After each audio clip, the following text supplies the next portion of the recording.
In the current political state of our country, Synagogue B'nai Keshet feels it's important now more than ever to help out those immigrating to the U.S. As a Jewish congregation, the impact of what happened during the Holocaust, we felt we had a particular need to support people who were fleeing terrorism and corrupt governments and were political refugees. Following Trump's travel ban, B'nai Keshet teamed up with the other congregations that make up the Montclair Sanctuary Alliance to renovate an empty apartment next door to house immigrants at risk of deportation.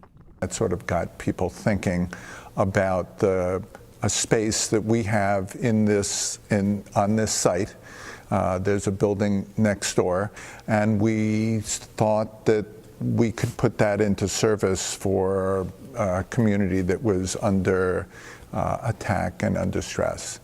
In December of 2018, B'nai Keshet opened the doors to the apartment to Matumbo Kayima, a man seeking asylum after he left the Congo.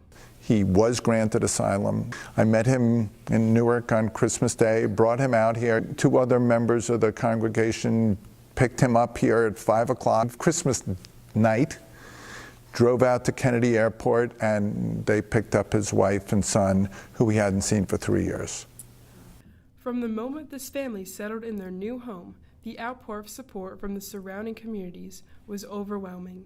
We found all sorts of people who were able to translate and start giving them English lessons and taking them to get Social Security cards.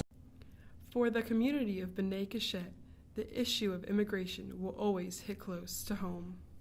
Many Jews now have an internal sense of their own family's displacement, their own family's sense of being strangers in wherever they've landed. That's the language of the Torah. We know the heart of a stranger, and that means that we have a particular obligation to not oppress a stranger, to love the stranger, to care for the stranger. You know, that's really central to Jewish understanding of how the world is supposed to work.